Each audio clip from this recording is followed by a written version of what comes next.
রাত গভীর, চারদিকে নীরবতা, শুধু আকাশে মেঘের গর্জন। অন্ধকারে দুলছে মসজিদের ছায়া।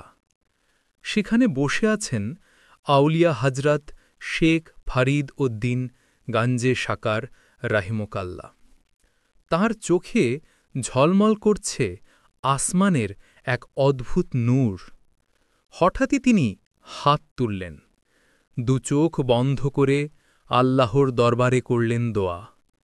ঠোঁট থেকে ধীরে ধীরে ভেসে এলো সেই রহস্যময় দোয়া, হে আল্লাহ, তুমি অন্তরকে করো মহত্বের ভাণ্ডার, আর জীবন ভরাও অফুরন্ত দানে।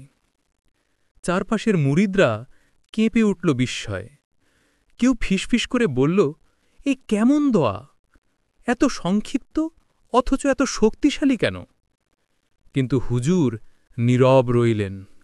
শুধু এক রহস্যময় হাসি, আর ঠোঁটে বয়ে চলল জিকিরের ধ্বনি গভীর রাত পর্যন্ত। ভোরের আলো ফুটতেই দেখা গেল, যাদের ওপর এই দোয়া পড়েছিল তাদের জীবনে এসেছে অদ্ভুত পরিবর্তন। কোনো মুখে ফুটেছে প্রশান্তির আলো, কোনো ঘরে নেমে এসেছে অপ্রত্যাশিত বরকত। গ্রামবাসী অবাক হয়ে বলাবলি করল, নিশ্চয়ই এই দোয়ার ভেতরে লুকানো আছে এক গোপন রহস্য, যা সাধারণ মানুষের বোধগম্য নয়।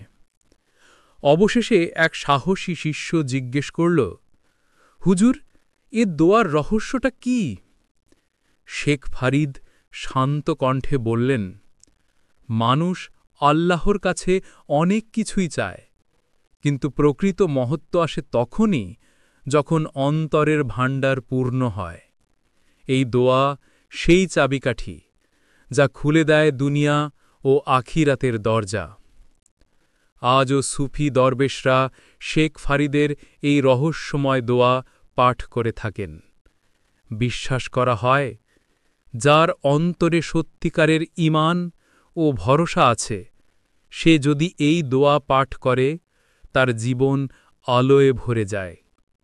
শেষে আসমান থেকে নেমে আসে এক নূরের ঝলক, হে আল্লাহ, তুমি প্রতিটি অন্তরকে করো মহত্বের ভাণ্ডার, আর প্রতিটি জীবন ভরাও অফুরন্ত দানে।